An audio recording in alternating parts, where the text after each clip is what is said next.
Hi friends अनेवरुक्कुम वणक्कम नाम इन्नैक्कु एल्लारुक्कुम रोम्ब पिडिच्च रवा लड्डू एप्पडी सिंपलावुम टेस्टावुम सेयलानु पार्க்கலாங்க ரொம்ப சிம்பிளா செஞ்சிடலாங்க பிகினர்ஸ் கூட ஈஸியா செஞ்சிடலாம் இதுல நம்ம ஒயிட் சுகர் எதுவுமே சேர்க்கலங்க வெல்லம் சேர்த்து செஞ்சிருக்கோம் ரொம்ப ஹெல்தியானது இதுல நம்ம பால் எதுவுமே சேர்க்க தேவையில்லைங்க நெய்யும் அதிக அளவு தேவைப்படாது 2 ஸ்பூன் இருந்தா போதும் ரொம்ப ஈஸியாவும் சுலபமாவும் செஞ்சிடலாம் வாங்க வீடியோக்குள்ள போலாம் அதுக்கு முன்னாடி நம்ம சேனலை சப்ஸ்கிரைப் பண்ணாத நண்பர்கள் ப்ளீஸ் சப்ஸ்கிரைப் பண்ணுங்க சப்போர்ட் பண்ணுங்க வாங்க இப்ப வீடியோக்குள்ள போலாம் ரவா லட்டு செய்யறதுக்கு ஃபர்ஸ்ட் இந்த மாதிரி ஒரு கடாய் எடுத்துக்கோங்க நான் இன்னைக்கு 1/2 கப் தேங்காயை நல்லா பூ போல துருவி வச்சிருக்கேங்க அதை இதில் சேர்த்துடலாம் சேர்த்துட்டு ஸ்டவ் ஆன் பண்ணிட்டு ஃப்ளேமை மீடியமில் வச்சுட்டு நான் தேங்காயில் இருக்கிற ஈரப்பதம்லாம் போகிற அளவுக்கு ஒரு 5 நிமிஷத்துக்கு நல்லா வறுத்து கொடுத்துருங்க ஈரப்பதம் கம்ப்ளீட்டாக போயிடணுங்க லைட்டாக அந்த தேங்காயோட கலர் மாறினாலும் பரவாயில்லை லைட்டாக சிவந்தாலும் பரவாயில்லை ஆனால் ஈரப்பதம்லாம் போயிடணும் கரிகிராமல் வறுத்துக்கோங்க நான் இன்னைக்கு வறுத்து எடுத்த வீடியோ வந்து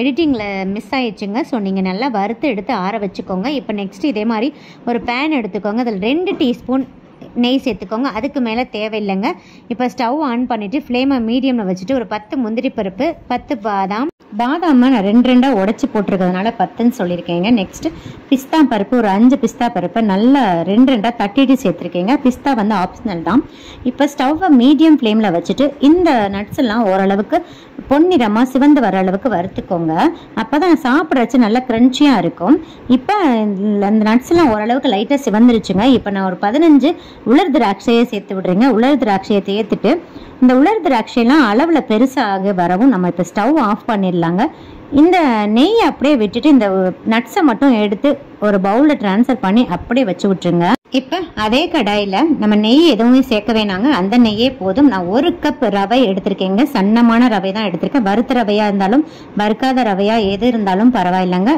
இது அளவில் பார்த்தீங்கன்னா 200 கிராம் இருக்கும் இப்போ அந்த ரவையை சேர்த்துட்டு ஃப்ளேமை கம்ப்ளீட்டாக சிம்மில் வச்சுருங்க சிம்மில் வச்சுட்டு ஒரு 5 to 10 நிமிஷத்துக்கு ரவையை நல்லா வாசனை வர்ற அளவுக்கு வறுத்து கொடுத்துருங்க பட் ரவையோட கலர் மாறக்கூடாது அதனால கம்ப்ளீட்டாக ஃப்ளேம் சிம்மில் தாங்க இருக்கணும் நான் இது கூடயே ஒரு 4 to 5 கிராம்பு சேர்த்து விடுறேங்க கிராம்பு சேர்த்து செய்கிற பட்சத்தில் இந்த ரவா லட்டு ரொம்ப மணமாகவும் சுவையாகவும் இருக்குங்க இப்போ கிராம்பு சேர்த்துட்டு ஒரு 10 நிமிஷத்துக்கு ஃப்ளேமை கம்ப்ளீட்டாக சிம்மில் வச்சுட்டு நல்லா வறுத்து கொடுத்துருங்க நம்ம ஊற்றுன நெய்யெல்லாம் பாருங்கள் அந்த ரவை நல்லா இழுத்துரும் இப்போ அந்த ரவையை பார்த்தீங்கன்னா நல்லா திரியாக உதிரியாக இருக்குங்க இந்த அளவுக்கு நல்லா வாசனை வர்ற அளவுக்கு வறுத்துருங்க இப்போ பாருங்கள் நல்ல மனம் வந்துருச்சு அந்த கிராம்பும் ரவையும் சேர்ந்து நல்ல மனம் வருதுங்க இந்த அளவுக்கு வறுத்தா போதும் ரவையோட கலர் சேஞ்ச் ஆகலை ஆனால் நல்ல மனம் வந்துருச்சு ஸ்டவ் ஆஃப் பண்ணிடுங்க இது கூடயே நம்ம வறுத்து வச்சிருக்கிற தேங்காய் துருவலை சேர்த்துடலாங்க எந்த கப்பில் நீங்கள் ரவையை அளந்தீங்களோ அதே கப்பில் 1/2 கப் தேங்காய் துருவலை எடுத்து நல்லா இந்த மாதிரி ட்ரையாக ரோஸ்ட் பண்ணி வச்சுக்கோங்க இதை நம்ம இதில் சேர்த்துட்டு நல்லா மிக்ஸ் பண்ணி கொடுத்துருங்க கம்ப்ளீட்டாக ஸ்டவ் ஆஃபில் தாங்க இருக்குது நான் ஆஃப் பண்ணதுக்கப்புறம் தான் சேர்த்துருக்கேன்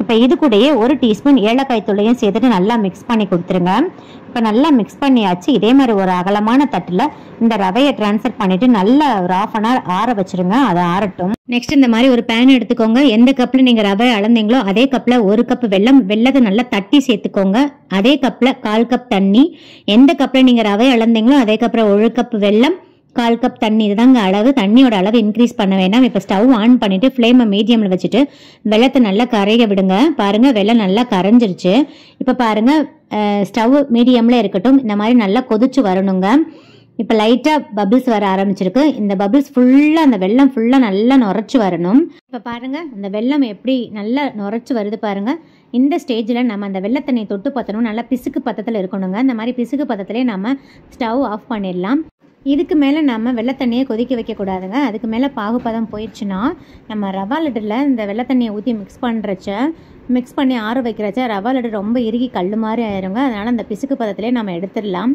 இப்போ ஸ்டவ் ஆஃப் பண்ணிவிட்டு இதை ஃபில்டர் பண்ணி ஒரு உரமாக வச்சுருங்க நெக்ஸ்ட் பாருங்கள் ரவை நல்லா ஆறிடுச்சு இதில் நம்ம வறுத்த முந்திரியெல்லாம் சேர்த்துடலாங்க சேர்த்துட்டு நல்லா மிக்ஸ் பண்ணி கொடுத்துட்டு இப்போ வெள்ளத்தண்ணியை சேர்த்துடலாங்க வெள்ளத்தண்ணி ரொம்ப சூடாக இருக்கும் அதனால் கரண்டி வச்சு நல்லா மிக்ஸ் பண்ணி கொடுத்துருங்க கொஞ்சமாக வெள்ளத்தண்ணியை ஊற்றி மிக்ஸ் பண்ணிக்கோங்க ஒரே தான் எல்லாத்தையும் ஊற்றிட்டிங்கன்னா அப்புறம் உருண்டை பிடிக்க வராதுங்க ஸோ 1 கப் வெள்ளத்துக்கு 1/4 கப் தண்ணி ஊற்றிருந்தீங்கன்னா அளவு கரெக்டாக இருக்கும் சம்டைம்ஸ் தண்ணியோட அளவு கூடிடும் அதனால் கொஞ்சமாக ஊற்றி மிக்ஸ் பண்ணிக்கோங்க இப்போ பாருங்கள் உருண்டை பிடிச்சு பாருங்கள் இன்னும் பிடிப்பதான் வரல அதனால் நான் இன்னும் கொஞ்சம் வெல்லம் சேர்த்து நல்லா மிக்ஸ் பண்ணி கொடுத்துட்றேன் இப்போ கை பொறுக்கிற சூட்டில் இருக்குங்க இப்போ நம்ம உருண்டை பிடிக்க ஆரம்பிச்சிடலாம் கையில் கொஞ்சமாக நெய் தடவிக்கோங்க இப்போ நல்லா ஒரு ப்ரெஸ் கொடுத்துட்டு அப்படியே நீங்கள் உருண்டை பிடிச்சிடலாங்க. ஈஸியாக உருண்டை பிடிக்க வரும் பாருங்கள். சூப்பராக உருண்டை பிடிச்சாச்சு.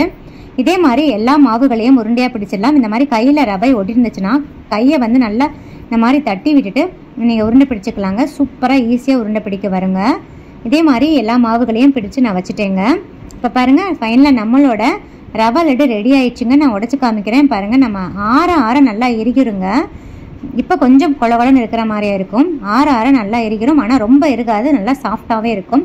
ஸோ நீங்களும் நான் சொன்ன அளவுகளோட இந்த ரவா லட்டை செஞ்சு பாருங்கள். ரொம்ப ரொம்ப டேஸ்ட்டாக இருக்குங்க. சிம்பிளாக செஞ்சிடலாம். பிகினர்ஸ் கூட ஈஸியாக செய்யலாங்க. அந்த அளவுக்கு ஈஸி மெத்தட் தான் சொல்லி கொடுத்துருக்கேன்.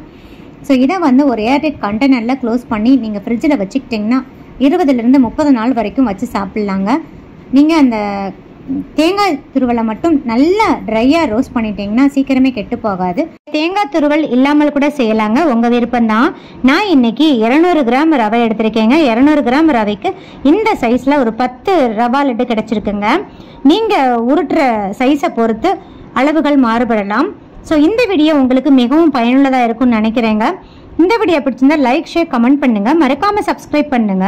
பக்கத்தில் இருக்கிற பெல் ஐக்கானையும் கிளிக் பண்ண மறந்துடாதீங்க. அப்பதான் டெய்லி அப்லோட் பண்ற புத்தம்புது வீடியோக்கள் உங்களுக்கு உடனுக்குடன் நோட்டிபிகேஷனா வந்து சேரும். சுவை அறிந்திட சுவைத்து பாருங்கள். நன்றி, வணக்கம்.